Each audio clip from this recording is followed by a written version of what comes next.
Those are cool. To find down here, if you're going to find clay pipes, you got to be pre-1905. You can't find any after that. I don't know why. I don't know if it's that way everywhere. If that's just down here.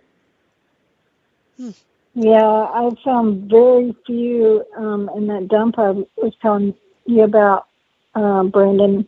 In fact, I think I found my very first pipe in that dump, and then my next one when I was digging with Amanda up in Maine. Took me forever to find. No, actually, was it at the button dump, Amanda? Do you remember? Nope, it was the excavation. Well, you found 2 at the excavation piles. You found 1 at the button dump, and then I think you found another one somewhere else too. Yeah. But yeah, I've never found one with those cool faces on them, though, Brandon. And I bet you dig some really cool ones. Do you have a favorite one, pipe you found? Honestly, for me, every time I go out and dig in these old dumps, I end up so focused on the bottles. It's sad to say that I don't sift like I should. I've got I've got these grand, I guess, illusions of grandeur that I'm going to go back and I'm going to sift these giant piles that I've got left behind because, what happens whenever you dig a hole and you go to fill it back in, a lot of that stuff remains at the top. So you can go back and sift your holes at any point in time. It's just one of those things. I've probably passed a bunch of them, but everybody that goes with me ends up finding a pipe, it seems like. And it's the same thing for me with the daggum skull and crossbones poison bottles. The cobalt ones, I've dug the amber ones. I've never dug a cobalt one, but everybody that I've dug with has found like 2 or 3 of them. Are you serious? I know they're here. I watch everybody dig them. That's your white whale. What is your white whale, by the way? The skull. I would love to find a cobalt skull and crossbones. That's probably more of a realistic possibility for me, though. That's something I could probably do in a week if I just went and dug a whole bunch.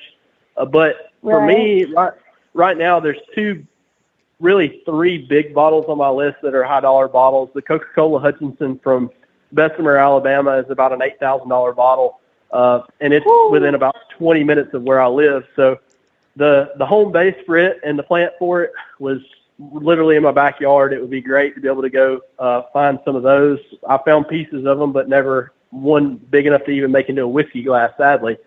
That's one of the bottles. The other that I would love to find, and it's extremely rare, is the Jack Daniel's bottle from Birmingham, Alabama. And that's because they were only in business for about 2 years, maybe a little bit less. And I didn't know why it was such for a short period of time, but I went to actually the Jack Daniel's plant in Lynchburg, Tennessee, and I talked with a couple of their guys there. They have a huge display of all of the Jack Daniel's bottles and jugs and everything, and they didn't have a Birmingham in the entire museum. They didn't have a Birmingham. So I finally asked the guys, like, man, why don't you have one of the, the Birmingham ones? It's like, well, we can't find anybody to donate one. They're like, it's about $2,500 bottles if you find them. And I said, well, why were there so few of them made? And according to him, the limestone cave that they get the water from there in Lynchburg is what gives the whiskey the flavor other than the oak barrels, the char on the barrel, the shape of the barrel, all that comes into play.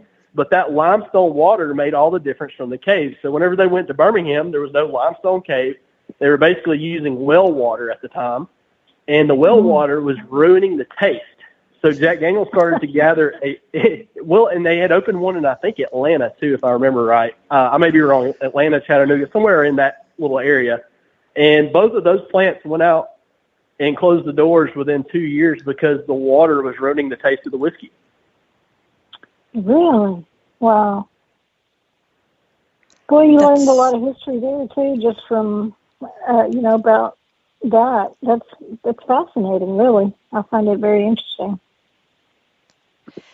So I know we're winding down towards the end of the show, and I know you were at Digstock, North Carolina, correct? I sure was. I saw you, but I don't think we really got to talk. And then you were at the Garrett Hunt. Are you planning on being at any other events so far this year? Right now, the only one that is on the books is we are going to do the Treasure Fest 6 in Arkansas. Brandon Sutton puts that hunt on, also called Kaduha or Kadu. Correct me if I'm wrong. Kadoha. Kadoha, there we go. Well, like I said, I knew I was probably pronouncing that wrong. I'll just go with Treasure Fest from now on. But yeah, we're planning on being there in October. The main reason for that is during the summertime we start hitting the creeks really hard, and so we're going to spend the next few months in the water. I've got a dive set up that I've been working on. I just got a full face mask dive set up that I will hopefully be diving some of these deeper pockets I never got to uncover some bottles. It's been something I've been wanting to do for 2 years, but the full face mask and the hookah setup that I've got was not cheap, and so I've been buying it piece by piece as I've went along. So that's something that we were planning on doing, is a lot of diving this summer if we can. And so in October, that hunt is actually one of the most family-friendly hunts that I've ever been to. And my wife and daughter went with me 2 years ago, actually. It was the first time we went to it, and they had an absolute blast. So that's one of the places that we will probably go to every time he has a hunt, just because of how awesome of a place it is and how good of a job they do putting the event on. How far do you drive or fly, Brandon? From there to here, I think it's about 7 hours, 7.5. Well, that's not too bad. No, okay, and from here. So what about from your place to Dallas? How far? When we went to the Garrett Memorial Hunt, I believe we were right around 9 hours, maybe 8.5, 8. Something like that. It's hard to say. When you got a 7-year-old that's got to use the bathroom a lot. Right. But I want to say it was probably closer to 8. And when we went to Dig Stock, I went by myself to that one, and that was about a 10-hour drive. So that was a little bit of a stretch. And without your family and driving by yourself, that gets pretty boring real quick. We did have one more question. We did have a question in chat. Mike would like to know, do you dig privies as well? Well, that's a great question. I have a lot of people that talk with me about digging privies, and I've got to be 100% truthful and tell you that's probably one of my least favorite things to do, at least in our area. And the reason for that is we have what I've coined world champion privy dippers. The privy dippers in our area were fined heavily if they did not clean the privies out to the fullest extent. So what's left is only in the sidewalls usually, and it's usually broken from them banging around in there with a shovel or a scoop or whatever they use. I've had zero luck at finding good bottles and privies in the central Alabama area, as well as I've compared notes with several other diggers that have been digging since the 1960s and 70s here, and they've all basically told me the same thing. If you want to dig privies, head to the northeast. Yeah. And I said, okay, well, that answers my question. I won't waste too much time on it then. And I've probed a bunch out, and I've dug 3 or 4 in the last couple of years, none of which have been worthy of me even turning my camera on. Oh, geez. Wow. Okay, good to know. Yeah, I would love to, Alabama and your area to dig them. Well, and that's the thing is like I've spoke with a couple of other YouTube channels. There's another big bottle channel that's really hitting on all cylinders right now, and I was talking with him on the phone a few months ago, and he's like, I'm going to come down there, and we're going to dig privies. I said, if you can come down here and show me how to dig a privy, I would be much obliged, because clearly I don't know what I'm doing. I'm sure you do. I really Fantastic. am sure you do. And if it's the channel, I think, what an awesome, mashup that would be. Yeah, he will, and we've had multiple phone conversations. He seems to think he can come down here and show me how to find 7 Kokutches. So I hope he can, because I told him to come on, let's do it. Yeah, that would be awesome. Fantastic. Fantastic. All right, so we've shared your YouTube and your Facebook. And is there anywhere else people can find you? Well, truthfully, I'm all over the place. My favorite platform is still YouTube. It's still my baby. It's now my smallest following, which is crazy, but it's the most consistent platform, and everything's in chronological order. Facebook, we release a video every single day. We have about 500 videos in our catalog, so some of those videos get recycled, so they'll be reshared with time. And there was a time just a few months ago where we were adding 1,000 followers a day. So we would reshare a video every 5 or 6 months, and it would reach a brand new audience of followers. So a lot of people are like, hey, you're not releasing anything new on Facebook. And I'm like, yeah, we are. Every Friday we release a brand new video, but it's mixed in with a lot of stuff from, past times. So I always give everybody warning. If you go over to Facebook, just be prepared. There's videos popping up every single day. On YouTube, it's once a week. So if you want to stay in chronological order, YouTube is the better place to find me. We do have a TikTok. It's not my favorite platform. I really get it to bring in the younger demographic more than anything.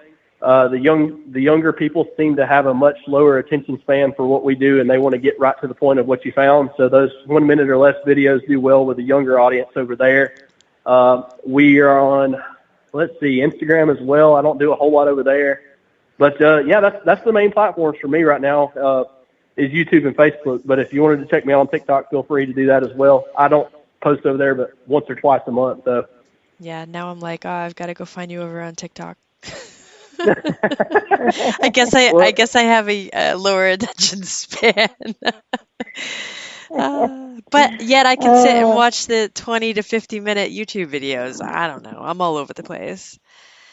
Well, and that's it is very interesting. I mean, because, when you're a video creator, Gypsy, I know you know this, and y'all probably know this with the podcast, you can see the demographics of people.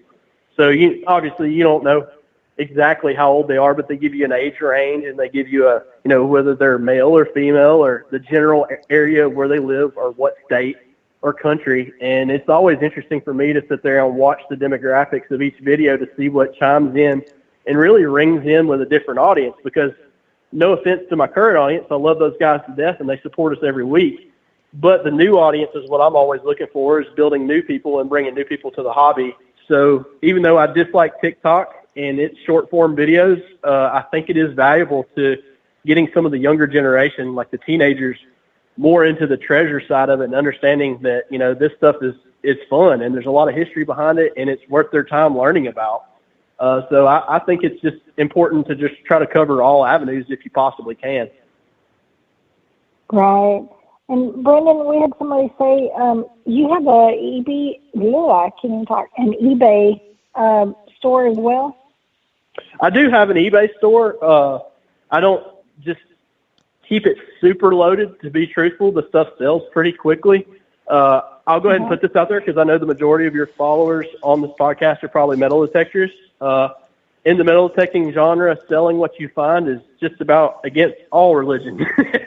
But in the bottle world, you got to think, when you find one bottle and you're digging in one town, you'll find hundreds of the same bottle. Yes. Right. And with that being said, a bottle's not like a coin or a button. I can't have a little 24 by 24 case with 200 buttons in it. With 200 bottles, we're talking about a gigantuan shelf. Yep. So right.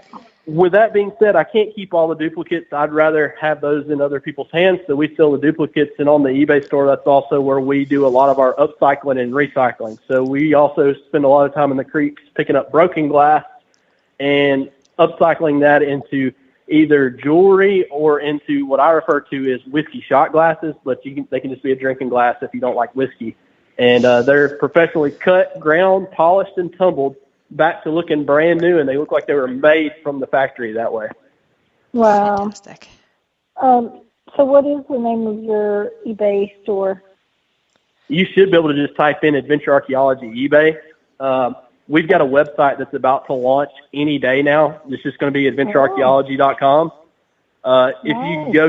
When you go to that website right now, it's going to say coming soon. It's going to ask for your email. You don't have to do that. That's just to let you know. We're not going to blast your email. That's just to let you know when it launches.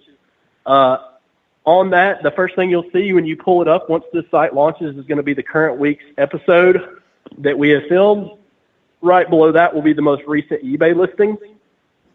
Then there's going to be a T-shirt part of the store. And then I'm working on several products right now that are not complete that will be on that website as well. So I just wanted it to kind of be a landing page for people so that whenever they go to looking for us and they want to know what the video is for the week, they want to know about an upcoming bottle show or an event that we're going to be at, it's all going to be tucked into one nice little neat place. Wow, awesome. That'll be very handy too. And I can't wait to see your new website.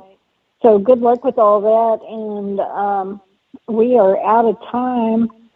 Unfortunately, it was great having you on again, Brandon, and we can't wait. I can't wait to dig with you again. We've got to plan a trip to Texas now that I know it's not too far.